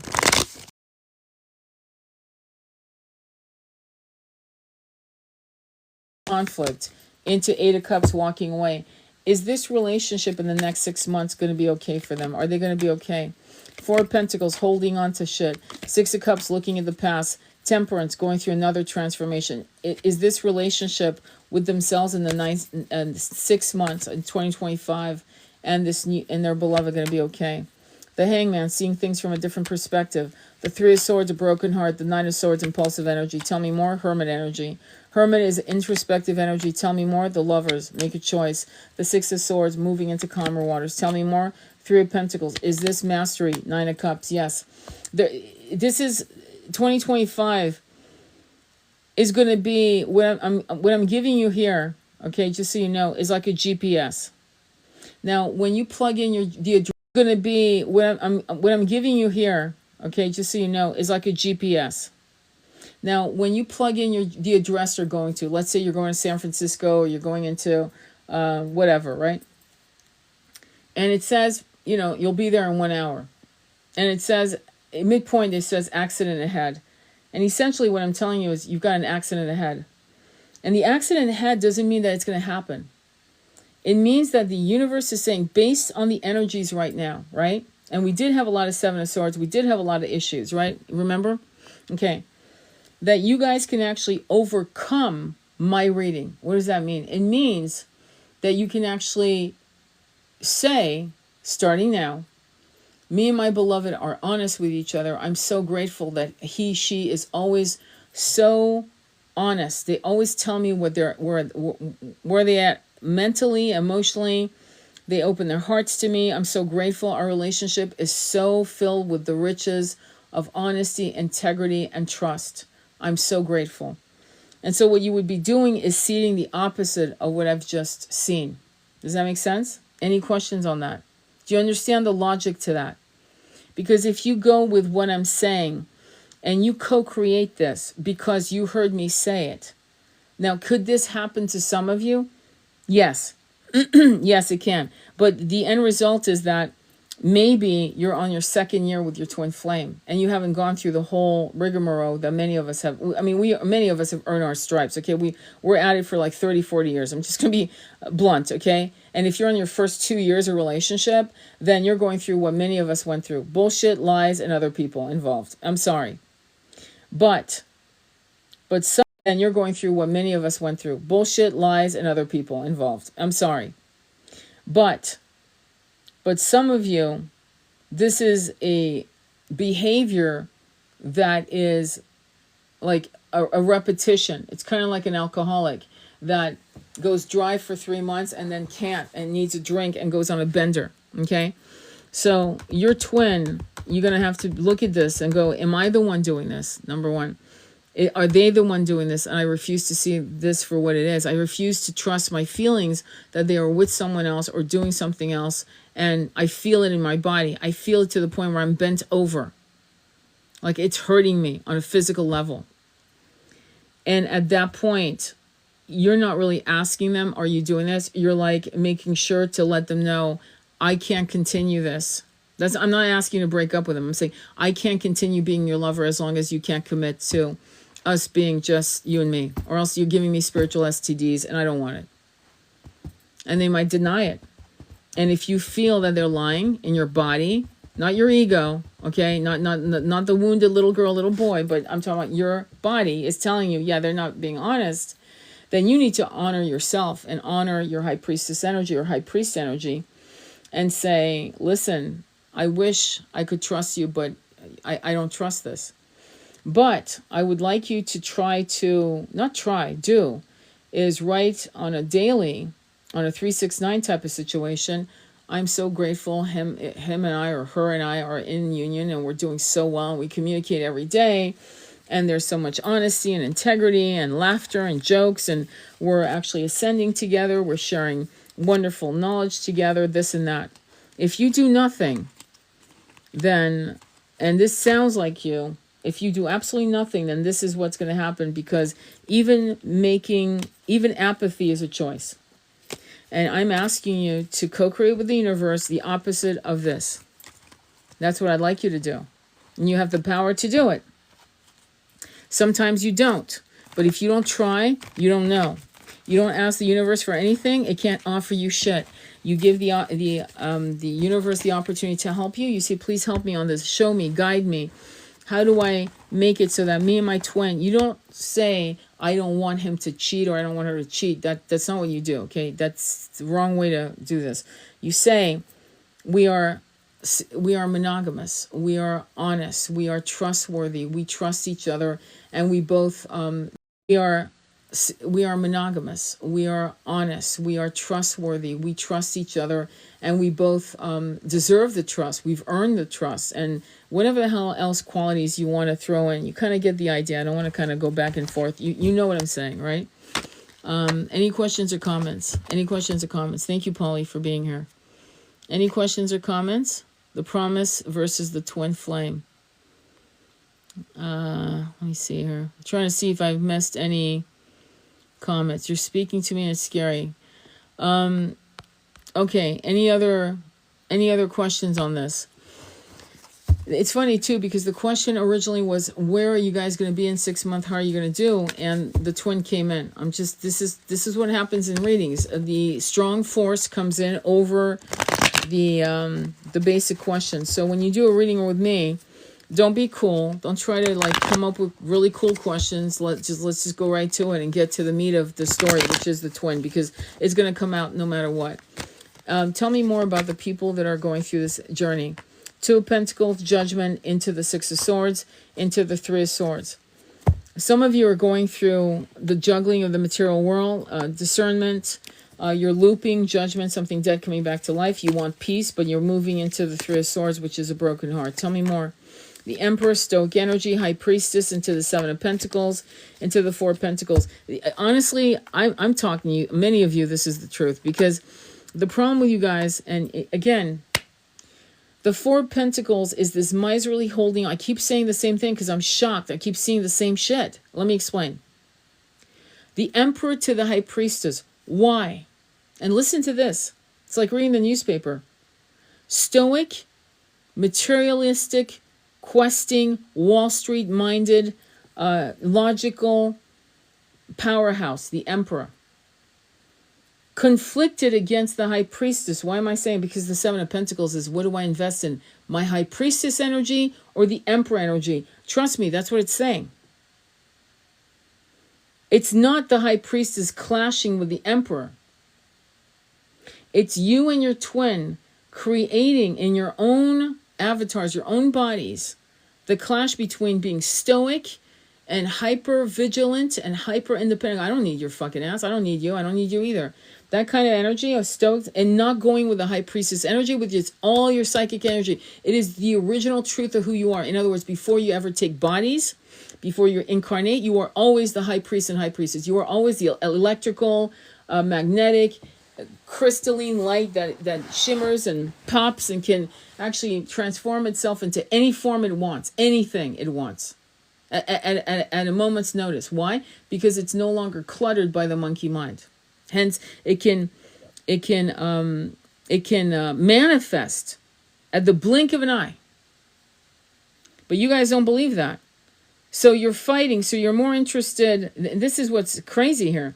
You're more interested, and you're giving more weight to an Emperor energy, which is a temporary avatar, over the truth of who you are, which is the High Priestess. And you're trying to figure out, should I invest? Seven of Pentacles, like, what should I invest in? My intuition and my psychic energy? No, let me not invest in that. Let me invest in my avatar, my false ego, and all the bullshit in this incarnation. That's only for one incarnation, not all my incarnation. It doesn't represent any of me. For the thousands of incarnations I've had 1,000 names, 1,000 genders, 1,000 jobs. But no, let me not believe in my intuition and my psychic energy. That's not a good idea. Let me invest in my little avatar, the Emperor. That's basically what it means. And of course, that's going to give you a Three of Swords, because you're holding on to the Four of Pentacles, which is, at this point now, it has nothing to do with your actual twin. This has completely everything to do with you, believe it or not. And that means you stretching out of your comfort zone of this false idea of what is real, as opposed to what is, right? Meanwhile, everyone's like running around with their phones going, oh my God, there's droids or drones in the sky, and like this, right? Meanwhile, everyone's like running around with their phones going, oh my God, there's droids or drones in the sky, and like, this is new. Do you understand? Like, none of this shit is new. Do you understand? This is why we have people in helmets. You know, they look like spacesuits in hieroglyphs in Egypt, and some of the Mayan, two-dimensional sculptures. Do you get what I'm saying? None of this shit is new. The difference between what people have reported for hundreds of years, you know, Area 51, crashed spacecrafts, shit like that, is that all of you have now a phone with a camera and a video. It's the only difference. And because of AI, no one believes anything anyway, because no one does. It's like, is it real? The only people that know are, and like I told you in one of my lives about, I'd say 2 months ago, I went down the rabbit hole of the UFOs I've seen. Not alone, by the way. A couple alone, and one with my the father of my son when we were in our 20s in San Francisco. I described it in detail. None of this is new. Shirley MacLaine has seen stuff in the sky in Peru. She wrote about it in her book, Out on a Limb. What am I saying this for? Because you need to understand what reality is. And you're fighting your soul. because you want to cling to your avatar called Jane, Jerry, and Joe. The good thing is at least you believe in reincarnation, but you haven't gone further than that, meaning, wait, okay, so if I've had 1,000 incarnations, like minimum 1,000 incarnations, what is the essence of reality? What am I truly, what is my essence? And you guys are beating your essence with a fucking Neanderthal club. Emperor energy. So the pain that is being shown here isn't it, yes, it could be partly your twin, but I'm not buying it at this point, not in this particular short reading. You are actually creating the pain for yourself. You're hurting yourself by not trusting your intuition and learning how to harness it in such a way that you're not confused by corrupted downloads, and you know when it's a true download. You know it like your next breath, like you know it like if I blindfolded you and put a strawberry in your mouth, you would know it was a strawberry. Like that kind of knowledge. Nonchalant, completely confident it's a strawberry. Well, no kidding. But you don't. And that's causing you pain. So part of the reason why you're in separation is you need to figure yourself out on that level of spirituality. For some of you, that's true. For some of you, there's other higher levels of understanding that you guys are not allowing. Does that make sense? You're not allowing it. It could be fear. Could be you don't feel worthy. It could be feeling that you're not ready. Just shit like that. And, you know, there's an old saying, when you're ready, the teacher will appear. Well, guess what? Your teacher is your soul. And you're ready. Especially now. You know what I mean? So it's really a choice, isn't it? It's a choice. And what will you choose is the question. Will you choose yourself and in aligning with your power and to deconstruct your idea of reality and bring it and create the understanding of reality on a brand new foundation of truth, of ascension, of high dimensional, transcendental acceptance and knowledge? Again, I'm going to go back to my primer books, and one of them is Journey of Souls by Michael Newton, Destiny of Souls by Michael Newton, Mind Power into the 21st Century by John Kehoe. It's a completely outdated book, but it's a primer, and it'll give you a lot of understanding about how scientists even understand this, okay? And how scientists understand reality. And if you really want to blow your mind and you really want to get shook, then at that point you would read Dream by David Icke. And for nothing else but the first chapter or two. For nothing else. You know. Any questions or comments? Any questions or comments? Yeah, I'm so glad. You guys are so cute, Polly and Beth. It's good to see you guys. Enigma, Truth. Good name, by the way. Any questions or comments? Okay. So I'm just going to do another real throw. Right now on my floor, I've got the Emerald Tablet by Billy Carson. Any comments on the Billy Carson debacle? I would love to talk about that if you want me to. If not, let's move on. Let me know. You're welcome. Thank you so much, Enigma. Thank you, Beth. Thank you, Polly. Thank you, all of you, for being here. Does anybody want to talk about that? I'm throwing cards just indiscriminately, and here we go again with the theme. 4 of Wands, 11 to the Page of Pentacles. Again, just nonchalant, like material messages into 8 of Swords. See, that's a concern. The 8 of Swords keeps coming up, and it's a blindfolded girl surrounded by swords, and she's bound by ropes. And again, it means prison of your own mind. But the question is, why? Why do you guys keep doing that to yourselves? Tell me more. 4 of Cups. An opportunity is being shown to you by the universe, and you're refusing it. 4 of Cups. Into 2 of Pentacles. Juggling material concerns. Tell me more. Into 4 of Swords. It makes you sick. Why are they saying Billy is done? He's not done. He just needs to stop trying to, to be honest with you, he needs to just stop trying to defend his situation and just say he fucked up, because he did. He fucked up, but that's okay. I fucked up. In fact, I fucked up yesterday. I had to, in the live, we all are fam. Yes, we are. I know there's a lot of family here. There's a lot of family in this live. I appreciate that. It's true. What was I going to say? Yeah, he needs to not, if I were him, I would just say, look, you know, it was in the Sinai Bible. It was, but you know, he was, I do believe he was sick, because I sat there thinking, wait, did the guy just say the Sinai Bible's from the 4th century AD? Excuse me, you mean like, almost over 500 years after Jesus's death, supposedly, and you're going to tell me about something written like literally 500 years after he was died, he died, and I'm supposed to believe that? That's just, I got to believe that Bible. And I would have laughed. I would have laughed and said, so you're bringing up shit, so why don't you give me like the Dead Sea Scrolls, which was written during his, from what I've understood, it was around when he was alive. You know, the Essenes were like, he was part of the Essene tribes. And he was definitely breaking away from the Abrahamic teachings. It's obvious, or else he would have been a rabbi. But he wasn't. And so, you know, sometimes people's egos will make them trip up. And I've never been in his position, so I'm not going to judge him, because that was a very bad moment. I saw the video of him getting egg in his face and him trying to recover. But the guy was an asshole because they're neighbors. And I know Billy knew better than to go there, because how he was invited casually, and it was a setup. And his ego thought he could win that, instead of him realizing, I've been sick, I'm not doing well, I didn't come here for debate, I'm getting up and I'm leaving. And that would have been all they would have had on him. I would have said, I'm not answering this question, I'm not here for a debate. You're going to pull out the Bible, you want to pull out shit? I'm not here for a debate, we're done, I'm getting up, microphone off, done. That would have been all they would have had on somebody like you, me, whatever. Sometimes you got to walk away. You don't want to fucking play, because that guy clearly didn't want to debate. He wanted to throw eggs at him, and he'd been planning it. It was obvious the way he was like, please, you got, do you know how many books I fucking have? And that guy has definitely more books than me.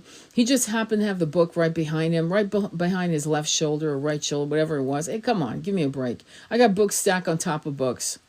So he had to find that book and put it right there and setting up the whole show. So it was a whole setup. I mean, look at how Joe Rogan does interviews. I mean, he's got assistants like looking shit up, and no one, it was fucked up.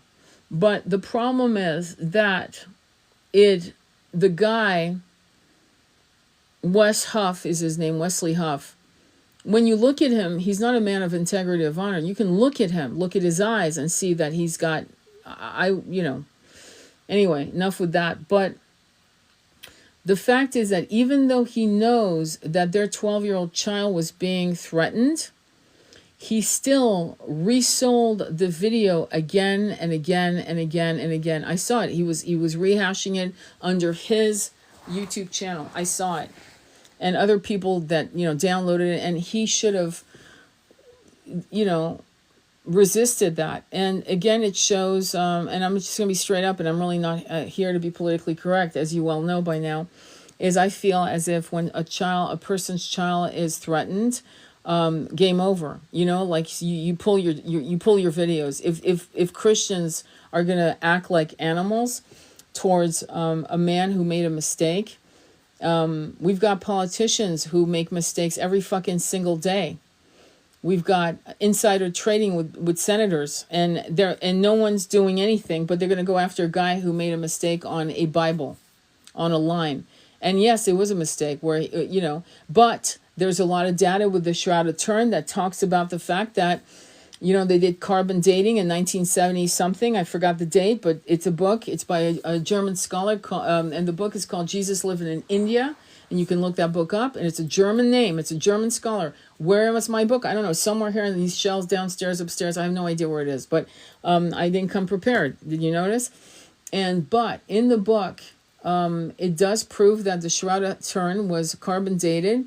Nicodemus had donated the shroud for the ceremony of wrapping Yeshua in the shroud, and in it, and the reason they didn't just carbon date it and realize that this was a finely weaved linen, which would have been expensive, and only a rich person could have given that linen for the burial 2,000 years ago. But it had petals and pollen and leaves that were connected only to the land of Palestine, Jerusalem. Okay? And so were they making fake shrouds? as holy relics in France and Rome? Yes, they were, because they needed copies, because they would display them to the people, and they would have, so there was a fake Shroud of Turin that was made around 500 AD, thereabouts. And there were fake holy relics made because they would keep the original in, for protection, right? Which, by the way, people, I mean, we know that today, right? In fact, in Italy, they have, and I knew this in the 70s, they have statues, right, that you'll see outside. And the statues outside aren't just the actual statues carved by the Romans and the Greeks. They're replicas. Because or else they would have rode with the sun and the wind and the this and the that. So, I mean, people know this shit. So, it's not unusual. So when he was facing Wesley Huff, he should have totally avoided the conversation. And that's a debate never answers a question if they know they fucked up. If you step into dog shit, you don't bury up to your ankle in it. You kind of try to get out of the situation, especially if you realize you've been set up. You answer it with a question. That's it. And the question needs to up the guy so that he's floundering. And he never made him flounder because he was clear he was sick. But to be honest, I saw him mention the Bible of Sinai again and again in some of his videos. And hopefully he took those down, and he should, because the point is, depending on who you talk to, or any scholars, like the book Holy Blood, Holy Grail, there are a lot of questions about what happened, but we do know, and this is something that very few of us are going to argue about in my circle, that she was pregnant with his child. Now, when the movie The Last Temptation of Christ came out in the 1970s in New York City, okay, and I'll remember that because it was 1980, people were boycotting the fuck out of that movie. It's called The Last Temptation of Christ. William Dafoe plays Christ, I believe. I could be wrong, but that's what I remember. And what I do remember about the outrage of people picketing the movie was the fact that it was simply, and this is going to blow your mind, on the sickness of people. The movie was about him on the cross, having his life flash through his eyes about what the life would have been had he been able to love Mary Magdalena and have children with her, and what life could have been. That was it. That was that. And I think it was Fellini that directed it. I think. I know it was an Italian director. And why is that wrong? That we have a man, a holy man, who has given up his entire life for to die for everyone's sin, if that's what you believe in. And all he has is a fantasy. I mean, it's funny. We can't even let this man have a fantasy of what it might have been like to be married to Mary of Magdalena, and to make love to her, and to have children with her. We couldn't even give him that. They were losing their fucking minds in this country, in picketing. And I'll never forget that. So, to me, the question of, did he die in the Sinai? Who gives a fuck? Honestly, depending on which scholar you talk to, and there are tons of scholars that have different opinions. That's why Holy Blood, Holy Grail was a story, a book, a scholarly book, which is very dry, okay? Very few people can get through it. But, if you can, chapeau to you. And Dan Brown basically stole the premise of Holy Blood, Holy Grail to write the Da Vinci Code. And there you go. And so, but what we do know is that there are footprints of Mary Magdalena going to France and being pregnant and continuing her mission, her missionary work. We do, and there's no one that can, and that's where I would have gone had I debated this asshole Wesley Huff. Personally, me, I would have said, forget that, I fucked up, let's move on. Let's talk about that shit. And he would have been scrambling, because he would have come up with scripture, and I would have said, I really don't care, you're talking about books written by men at the Council of Nicaea. And what's really fucked up is that Wesley Huff, I caught him in a lie. He's saying that the Council of Nicaea never happened. With Constantine and the bishops rewriting the Bible, he says it never happened. And he better remove that video, because if I find it again, I will screen record it and I will upload it onto my TikTok, because that's a lie. Every theologian professor, the Vatican knows that's true. They all know it's true. When Constantine died, they actually baptized him because he didn't believe in it. He was an atheist. He just did it to subjugate the masses. So when you're sick, don't debate, is the point. Don't go and try to be a big man or a big woman and go debate. When you're sick, stay home, stay in bed, and just keep yourself, well fed, well hydrated, and don't go in, because you're going to step into a hornet's nest. Especially when it comes to people who believe that the Bible is verbatim the truth. When we all know, many of us who are educated, even half-ass educated, as I am, even half-ass, even me, because I would call myself half-ass educated. I'm not going to say I know it all, but I will say that what I've read is not from, people who are writing out of their, poo-poos. These are professors teaching in, like Elaine Pagel is one of my favorite professor who used to teach at Princeton University, and she wrote about and translated the Gospel of Thomas, the Gnostic Gospels, and some other books and essays on this subject. And I'm sorry, I'm going to take it from someone to that level, not some little guy called Wesley Huff and his little iPod, his little room with his little books around him. I'm going to take somebody who actually is devout Catholic, which she is, and but also understands the truth. And there are bishops and cardinals who know this truth and who are trying to heal the stains that the Catholic Church has earned, unfortunately, through its brutality. Okay? And these men and women are going out there trying to bring people back to the Catholic Church with the truth, as much truth as they're allowed to reveal to the public. And let's not forget, the Vatican has a library the size of God knows what. I mean, they have books that are hermetically sealed. They have books that many of us will never see, and you have to be a certain scholar, and you have to have a certain authority to go and read and translate those books. You're not allowed. And that means that we don't have access to probably things that we really could benefit and could help our society with our connection with Yeshua. I've been chasing Yeshua since I was 8 years old. So, for me, it would be nice to read as much as possible about the truth. And I think it's sad that we're allowed to be kept in the darkness, to be honest. But ultimately, whatever happened to, him, Billy Carson, he said it didn't exist. It was fake. Yeah, I know. You're talking about the Council of Nicaea, right? He's talking about the Gnostic Gospel and those things. Yeah, the Dead Sea Scroll is at the Huntington Botanical Library in Pasadena, in San Marino, California, which is Pasadena, California. It's right there. And you need to be a scholar, you need to have a PhD before you're allowed to look at it. But it's been translated by many people, various ways. And just get the Nag Hammadi, read that.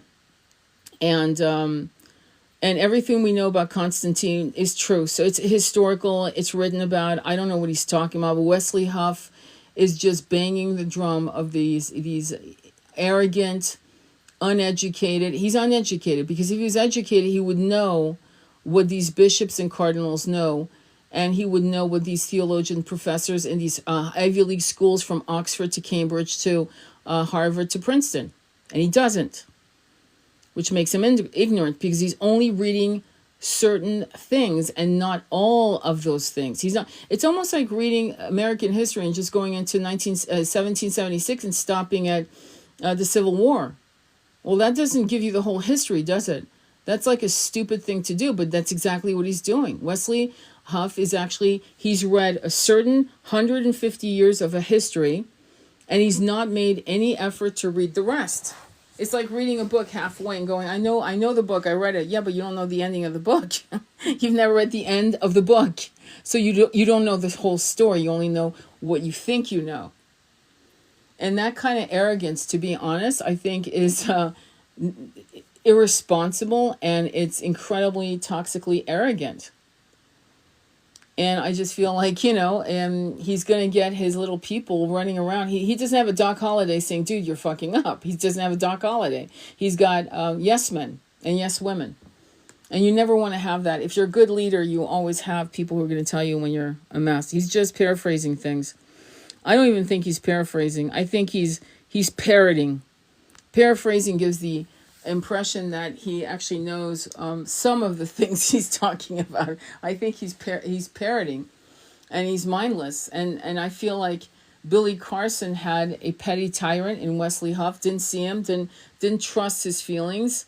And when you're very arrogant and there's a difference between confident and arrogant. And when you're arrogant, you're going to step in dog shit. And that's why you constantly need to check yourself. I try to check myself a lot, and I still fuck up because, you know, we're having the human experience. I'm having it. I'm sure you're having it.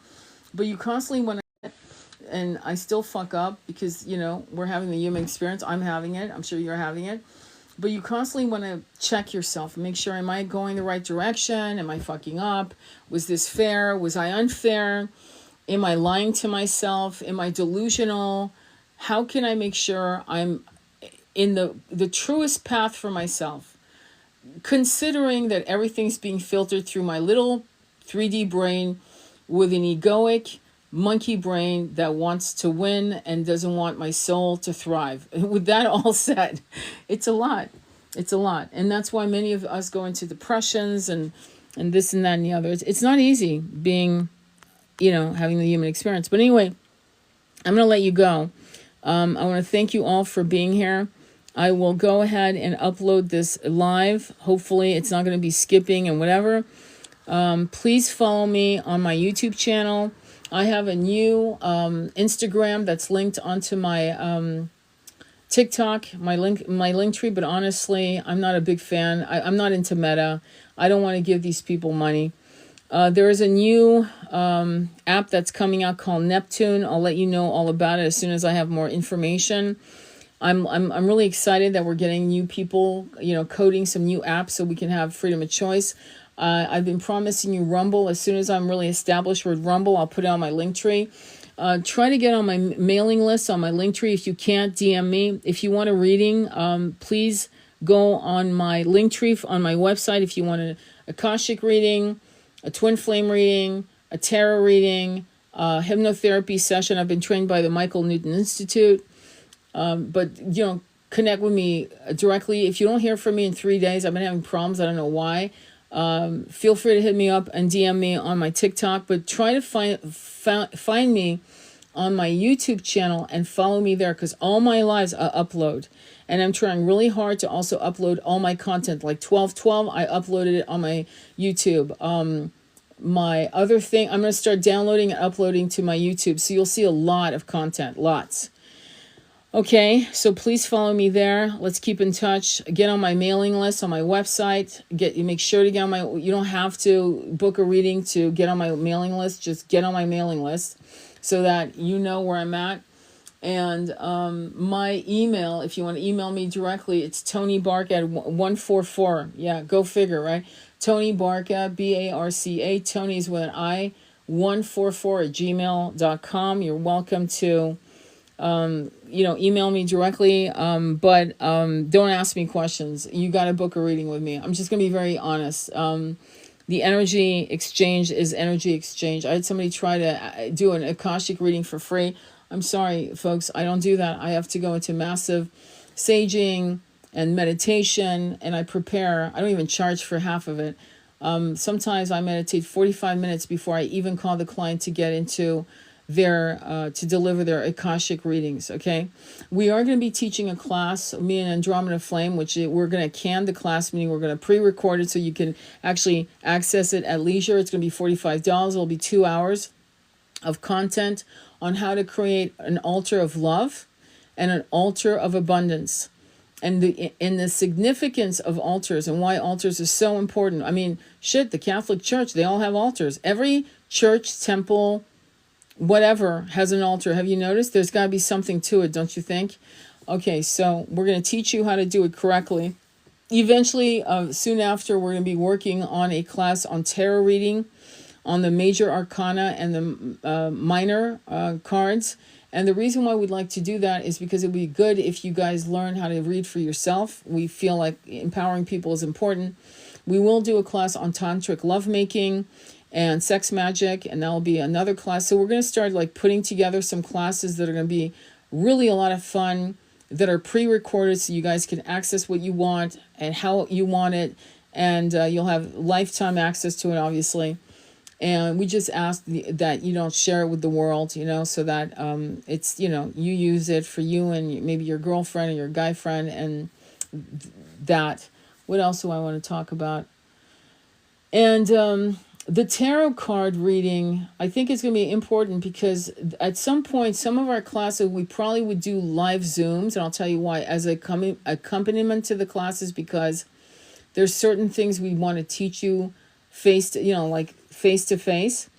And what that would be like, for example, how to train your intuition, like guiding you guys to understand how to understand the difference between corrupted downloads and clear downloads, things of that nature. Because I think what's happening is that, and it's normal, because I've sat in meditation, I've had corrupted downloads, and I've told you about it many of my lives. I've told you what I had to do and how I navigated that and how I do it.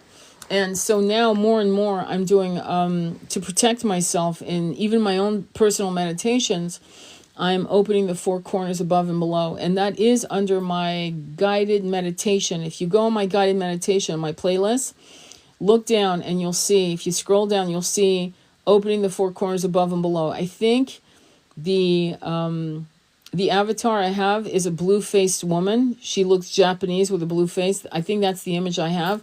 And I would highly suggest you guys download it and learn it and use it before you start going into deep meditation, so that you've closed the circle, so that you are in a purified state that is protected for you. And then you can go deep, deep into your meditation, and you don't have to worry about anything. You're absolutely protected. It's what we use. It's what shamans use when they dispense sacred medicine, plant medicine. And I use it for purposes of other things, because we want to make sure that what we get, what we download, is absolutely directly pure. Unstained by any other nefarious, energies. All right. And yeah, shit like that can happen where you can get stained. Okay. Let me see. Any other questions or comments? Okay.